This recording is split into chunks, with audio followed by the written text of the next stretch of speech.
Olá, estudante! Seja bem-vindo a mais uma aula de matemática.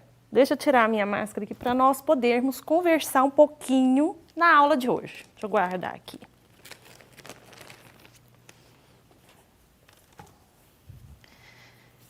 Hoje eu vou falar com vocês a respeito do tema reconhecendo e valorizando o nosso lugar.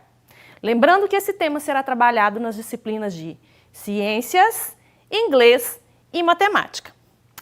Na aula anterior, eu trouxe algumas características do nosso país, lembram? E hoje, que tal descobrirmos um pouco mais a respeito da população brasileira? Acompanhe esse vídeo comigo, que trata sobre esse assunto nosso, esse tema. Olá! Bem-vindos a mais um vídeo do Olhar Geográfico. Hoje estudaremos sobre a distribuição da população brasileira no território. Então vamos lá! O Brasil é um dos países mais populosos do mundo. No entanto, sua população não está bem distribuída em seu vasto território. O Brasil ocupa a 5ª posição entre os países mais populosos do mundo. Bem, como vimos, o Brasil é um país muito populoso, ocupando a 5ª posição. Porém pouco povoado. Parece um pouco confuso, mas vamos ver o que isso significa? Estabeleça o seguinte raciocínio. Se dividirmos a população brasileira pelo seu vasto território de 8,5 milhões de quilômetros quadrados, teremos uma média de 24 habitantes por quilômetro quadrado. No Japão, por exemplo, a realidade é bem diferente, ou seja, se dividirmos os seus 130 milhões de habitantes pelo seu pequeno território de 377 mil quilômetros quadrados, teremos uma média de 344 habitantes por quilômetro quadrado. O que esses dados nos dizem? Eles nos revelam que o Brasil é um país pouco povoado, pois apresenta poucos habitantes por quilômetro quadrado. Se comparado, por exemplo, com o Japão, que possui um número muito elevado de habitantes por quilômetro quadrado. Porém, a média de habitantes por quilômetro quadrado não revela a realidade. No Brasil, por exemplo, a região sudeste concentra 92 habitantes por quilômetros quadrados, enquanto a região sul apresenta uma média de 50 habitantes por quilômetro quadrado. Já o Nordeste apresenta uma média de 36 habitantes por quilômetro quadrado. Veja só, já o Centro-Oeste apresenta apenas uma média de 10 habitantes por quilômetro quadrado.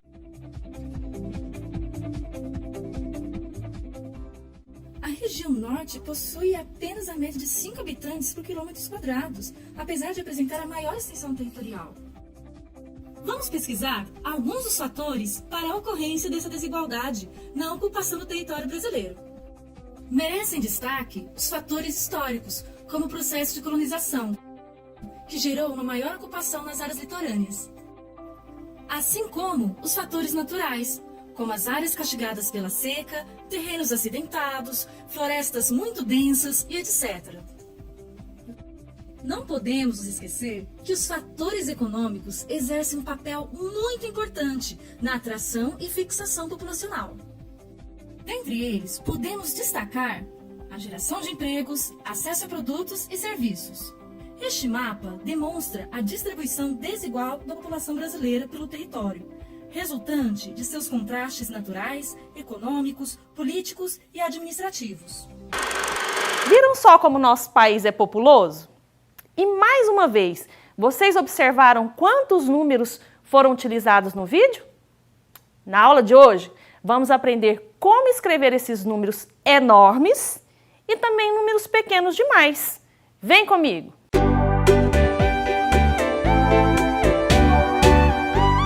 Na aula de hoje, para falar de notação científica, primeiro nós vamos precisar revisar a respeito de potência de base 10, que nós vimos há umas aulas atrás. Então, acompanha comigo. Lembra o seguinte, quando nós temos uma potência de base 10, eu vou citar 2 exemplos aqui no quadro, olha. Se eu tiver, por exemplo, 10 elevado a 2 e 10 elevado a menos 2. Vamos calcular aqui para a gente chegar às conclusões de que eu preciso? Número simples. Base, expoente. Base, expoente. 10 elevado ao quadrado não é 10 vezes 10? 10 vezes 10 é 100, certo? Então, 10 ao quadrado e 100. E 10 elevado a menos 12? Nós vimos as propriedades das potências que falava assim, ó. Qualquer base elevada a um expoente negativo, como é que a gente faz para chegar ao resultado? Inverte essa base e o expoente passa a ser o oposto, não é assim? Então, 10 elevado a menos 2, desculpa, é 1, que é o inverso de 10, dividido por 10 elevado ao quadrado. Esse quadrado é o oposto de menos 2. 10 ao quadrado não é 100? Então, 1 dividido por 100 é o mesmo que 0,01. Vamos olhar os resultados? Enxerga o seguinte, ó. Base 10, expoente positivo. Olha o resultado. Quantos zeros eu tenho? 2. Então, quando eu tiver uma base 10 e o expoente for positivo, para chegar ao resultado, basta você acrescentar zeros. Quantos zeros? A quantidade que tiver aqui no expoente. Uma observação. Enxerga que esses aqui são números grandes, certo? 10 elevado a menos 2, 0,01, não é? Olha o expoente que é negativo e a quantidade de casas decimais que eu tenho aqui.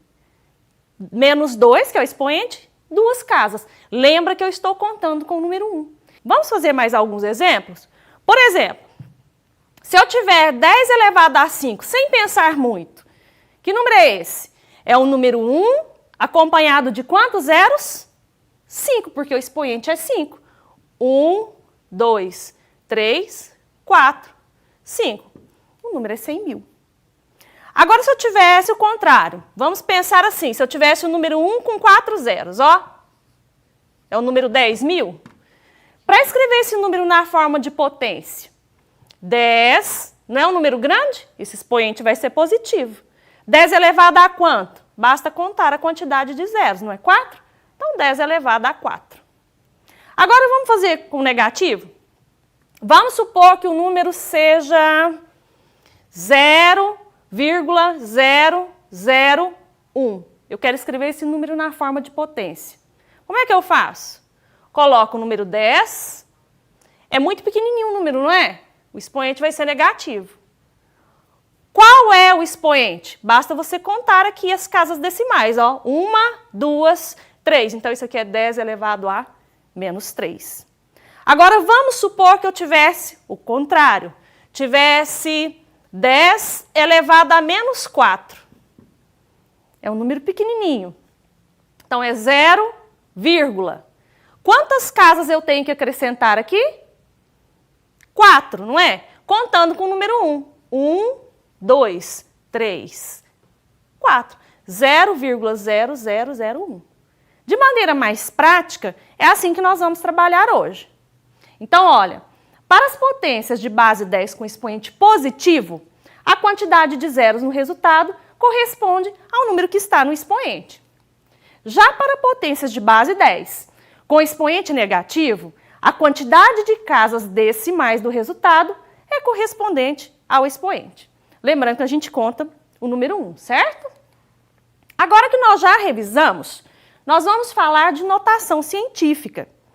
E o que é a notação científica? A notação científica ela é muito utilizada nas áreas das ciências, química, biologia, até no nosso dia a dia. Quando que essa notação científica vai acontecer? Quando eu tiver um número muito grande, como na nossa introdução, ou muito pequeno. Exemplo, distância entre o Sol e a Terra. Tamanho de um átomo de hidrogênio, que é muito pequeno. Então, a notação científica é o modo como ficou conhecida a técnica de escrever números reais muito pequenos ou muito grandes. Para isso, eu vou precisar da potência de base 10, ou seja, como nós podemos representar? Nós vamos representar através da potência de base 10. Então, as notações científicas, elas ficam assim representadas, ó. Eu vou ter um número, que eu vou falar que é A, vezes 10, vezes uma potência de base 10, ó, vezes 10 elevado a N. Uma observação interessante é que esse número que eu denominei como A, ele tem que ser maior que 1 e menor que 10. Senão, não é notação científica. Então, eu vou fazer um exemplo no quadro com vocês. Acompanha comigo o seguinte. Eu quero escrever o número 500 no formato de notação científica. Depois a gente vai fazer com números maiores e números menores. Só para vocês enxergarem o que acontece. A notação científica, lembra que eu falei que é um número A vezes 10 elevado a n, não é isso? Esse A, lembra que ele tem que ser um número que vai estar entre 1 e 10. Ou seja, 1 é menor que esse A e esse A é menor que 10. Vamos pensar no número 500. Pensando na potência de base 10. O 500, por exemplo, ele pode ser escrito assim, ó. 50 vezes 10, que é 10 elevado a 1, não é?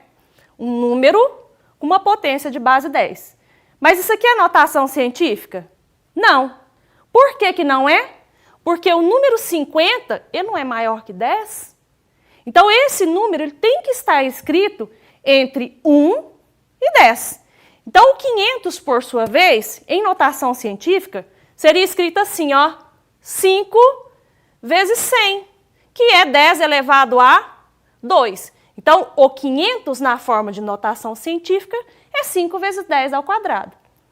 Quando nós escrevemos o 500, lembra que ele é um número inteiro? Pensa assim, ó, a vírgula vai estar aqui, não é? Para virar 5, eu tenho que tirar essa vírgula daqui e colocar aqui, ó. Aí ele fica 5. Quantos zeros eu tenho? 2. Por isso que é 5 vezes 10 elevado a 2. Olha um exemplo. A distância média da Terra e o Sol está escrita aqui, ó. 149.600.000 quilômetros. Eu quero escrever esse número na forma de notação científica. Lembra que esse número é um número inteiro e é grande, não é? Onde estaria a vírgula nesse número? Aqui, ó. Tá certo? Eu preciso que esse número se torne um número entre 1 e 10. Para isso, o que eu tenho que fazer? Essa vírgula tem que sair daqui, vamos dizer assim, e vir para cá, ó.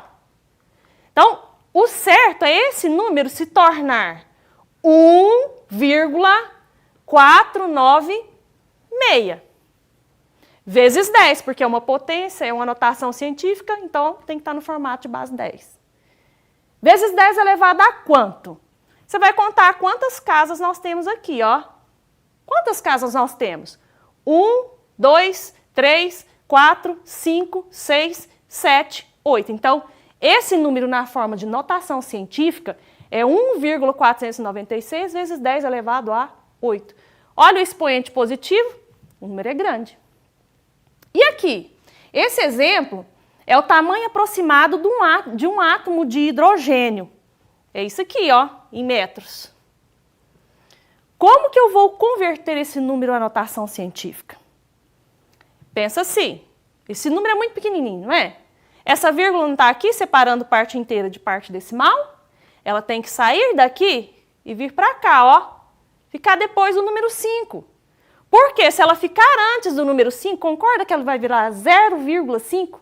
Aí é um número que é menor que 1, não me serve como notação científica. Então, ele tem que ficar aqui, ó.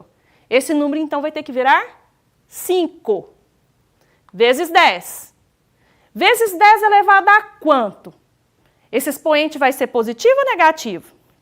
Negativo, não é? Não é um número muito pequenininho? Então, negativo. Que número é esse? Conta as casas decimais. 1, 2, 3, 4, 5, 6, 7, 8, 9, 10, 11. Então, é 5 vezes 10 elevado a menos 11. Vamos fazer um probleminha comigo? Que é o seguinte, ó. Em 2017, o jogador brasileiro de futebol, Neymar Júnior, fez um contrato milionário com o time francês PSG, de quem receberia cerca de 9.250.000 reais por mês. Considerando que um mês tem aproximadamente 2,6 vezes 10 a sexta segundos, encontre uma forma de calcular quanto Neymar Júnior ganha por segundo e depois eu quero calcular qual é o valor da hora trabalhada desse jogador. Para resolver esse problema, eu preciso de analisar alguns passos. Então, primeiro passo que eu preciso perceber nesse probleminha. Primeiro, eu preciso identificar quais são os números que estão em notação científica. A gente viu que é só os segundos, né? 2,6 vezes 10 elevado à sexta. Segundo, escrever em notação científica os números que são muito grandes ou muito pequenos, que ainda não estão escritos em notação científica. Nesse caso, seria o salário dele. E depois, nós vamos utilizar as propriedades das potências que nós já vimos, que é, no caso, adição, a subtração, multiplicação, divisão, com esses números em notação. Então, vamos ao problema? Então, a primeira coisa que eu vou fazer para descobrir o salário dele, que tipo de cálculo que eu tenho que fazer? Eu tenho que pegar o salário dele, que é de 9 milhões e alguma coisa aí, né? E dividir pela quantidade de segundos, não é assim? Mas o salário dele não está em notação científica. Então, o que eu tenho que fazer? Escrever o salário dele em notação científica, igual os exemplos que nós fizemos. É um número grande, não é? 9 milhões 250 mil? Aonde que estaria a vírgula desse número inteiro, né? No final desse zero à direita aí, não é? Para ser em notação científica, esse número, essa vírgula, tem que ficar até entre o 9 e o 2. Então, seria 9,25, o A da notação científica. Vezes 10. Vezes 10 elevado a quanto? Vamos contar quantas casas decimais nós temos? Olha, o 2, que é uma casa decimal, o 5, e depois nós temos em seguida 4 zeros. Então, nós temos 1, 2, 3, 4, 5, 6. Portanto, o salário do Neymar em notação científica é 9,25 vezes 10 elevado a 6. Agora, nós vamos dividir. 9,25 vezes 10 elevado à sexta, dividido pelos segundos, que é 2,6 vezes 10 à sexta.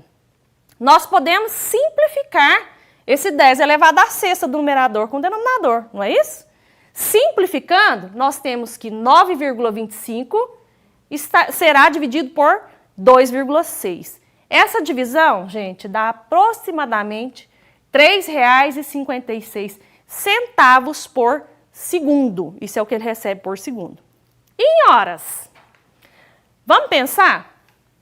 Bom, para descobrir em horas, eu tenho que pegar esses segundos e multiplicar pelas horas. Ou pegar as horas e converter em segundos, que eu acho mais fácil. Então, uma hora tem 3.600 segundos. Que conta que eu faço agora? 3.600 segundos vezes R$ 3,56.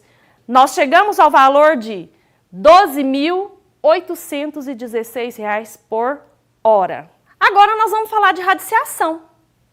O que seria a radiciação? A radiciação é a operação inversa da potenciação. Ou seja, enquanto a potenciação é uma multiplicação na qual nós temos fatores iguais, a radiciação procura nos dizer, né, que fatores são esses, dado o resultado dessa multiplicação. Quem seriam os termos da radiciação?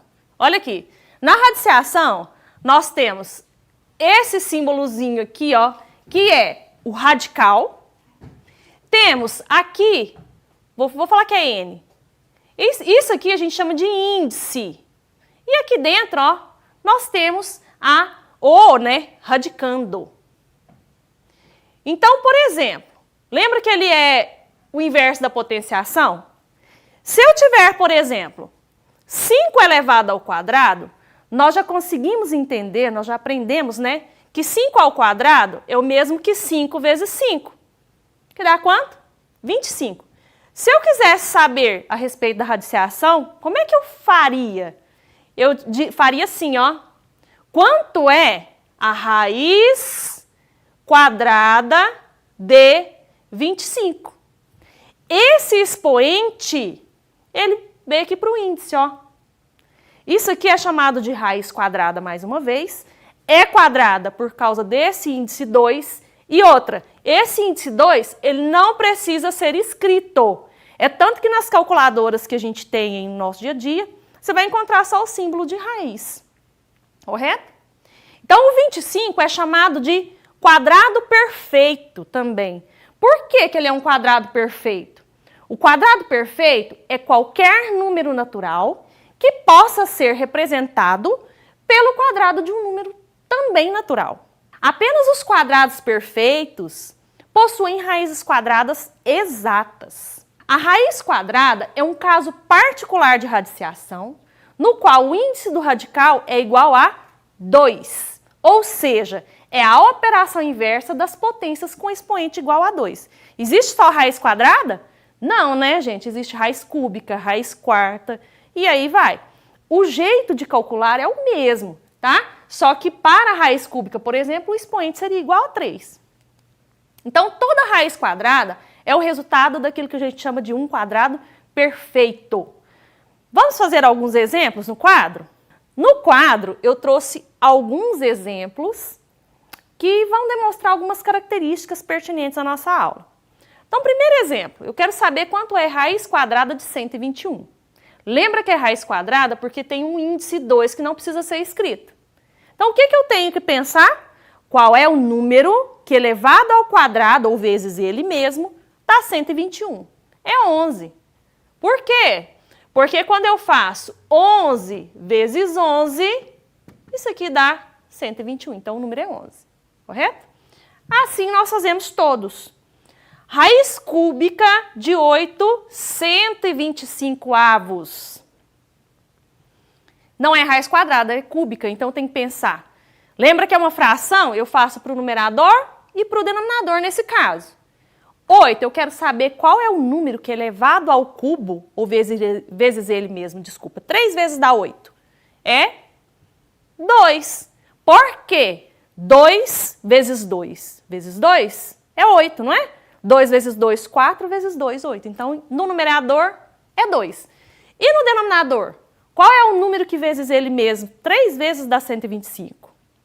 5, não é? 5 vezes 5, 25.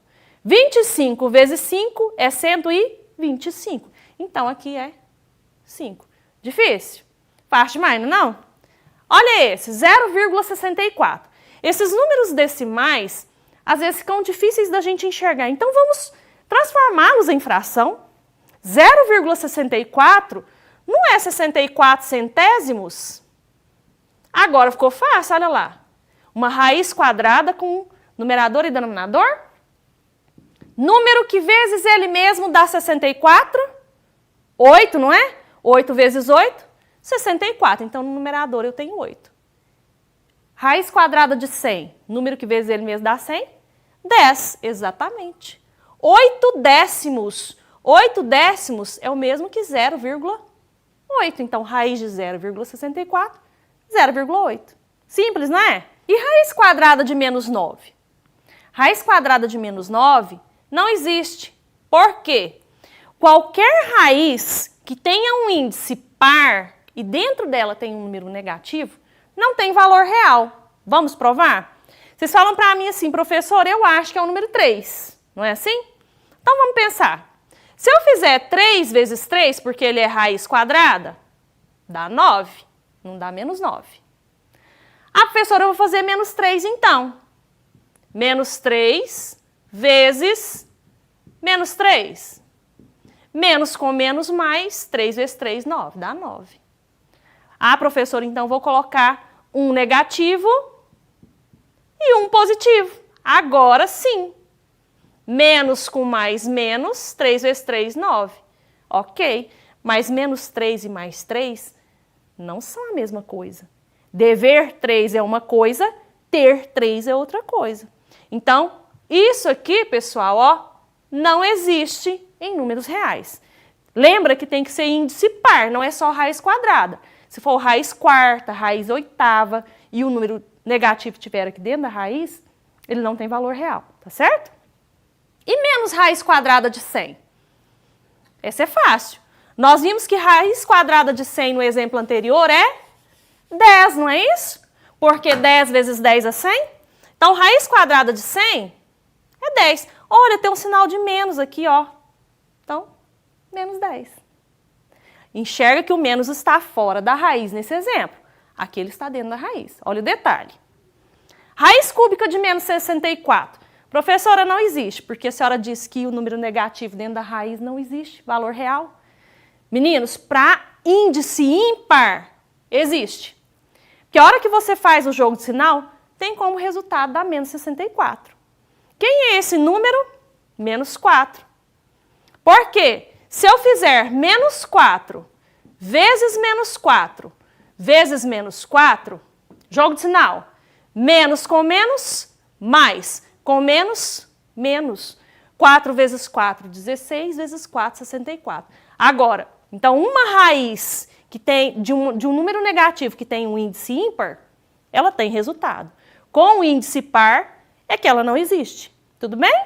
Mas quando essa raiz quadrada não for um quadrado perfeito? Como é que eu faço para descobrir esse valor, professora? Por aproximação. E aí você vai ter como base, no caso da raiz quadrada, as raízes quadradas que você conhece que tem valor exato. Olha aqui. Para entender, nós vamos calcular o valor de raiz quadrada de 58. Então, lembra que é por aproximação? Eu tenho que pensar quais são as raízes exatas que estão, que a raiz quadrada de 58 está entre elas. Então, antes de raiz quadrada de 58, qual é a última raiz quadrada com valor exato? Não é raiz quadrada de 49, que é 7? E depois do 58, qual é a próxima raiz quadrada que dá valor exato? Raiz quadrada de 64, que é 8. Então, eu sei que raiz quadrada de 58 é um número que vai estar entre 7 e 8. Ou seja, ele vai ser 7, alguma coisa. Se eu quiser descobrir quanto é essa alguma coisa, lembre que isso vai ser um número irracional, eu tenho que ir por tentativa. Então, eu já sei que ele vai dar 7, alguma coisa. Então, vou testar o 7,1. Faço 7,1 ao quadrado. Então, dá 7,1 vezes 7,1, dá 50,41. É menor que 58. E aí, você vai fazendo. Vocês vão observar que aqui onde dá 7,6 ao quadrado, 7,6 vezes 7,6 dá 57,76. E 7,7? 7,7 ao quadrado, 59,29. Então, eu sei que raiz de 58 vai estar entre 7,6 e 7,7. Por quê? Esses números decimais aqui, ó, 57,76 e 59,29, o 58 está entre os dois. Então, com uma casa decimal, eu consigo identificar que a raiz quadrada de 58 é 7,6. E se fosse com duas? Aí eu ia fazer o mesmo teste, acrescentando mais uma casa decimal. Tudo bem? Eu quero falar agora a respeito de potência com expoente fracionário. Porque, na verdade, vocês vão enxergar que esse expoente fracionário, na verdade, é uma raiz. E nós vamos comprovar isso. Então, nós podemos estabelecer uma relação entre uma potência com expoente fracionário e uma raiz. Então, para representar a potência 3 elevado a 5 meios como uma raiz, vamos considerar primeiro. Eu vou dizer que 3 elevado a 5 meios é x, correto? E esse x vai ser maior que zero. Primeira coisa, x elevado ao quadrado não é x vezes x? Eu não disse que x é 3 elevado a 5 meios? Então, esse x ao quadrado é 3 elevado a 5 meios vezes 3 elevado a 5 meios. Propriedade das potências, multiplicação de bases iguais. O que eu faço? Mantenho a base, que é 3, e somo os expoentes, 5 meios mais 5 meios. A hora que você fizer essa soma, você vai observar que o x ao quadrado vai ser 3 elevado a 10 meios. Mantém o denominador, que é 2, e soma 5 mais 5. Lembra que as frações têm denominadores iguais? 10 meios. Podemos simplificar? Podemos. 10 dividido por 2, 5. Então, meu x ao quadrado é 3 elevado a 5.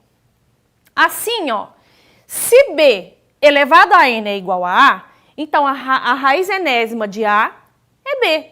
Dessa forma, nós podemos escrever o seguinte, que esse x, portanto, vai ser raiz quadrada de 3 elevado a 5. Eu tenho aqui, ó, raiz quarta de 5 sétimos elevado ao cubo. Então, isso aqui vai ser escrito na forma de potência da seguinte maneira. 5 sétimos, certo? Que é a base. Quem está na sombra vai para o Sol. Quem está no Sol vai para a sombra. Então, o 4 que está no Sol, ele vai para a sombra. Ele fica aqui embaixo, no denominador. E o expoente 3, que está na sombra, vai para o Sol. Então, ele vem para o numerador. Então, isso é o mesmo que 5/7 elevado a 3/4.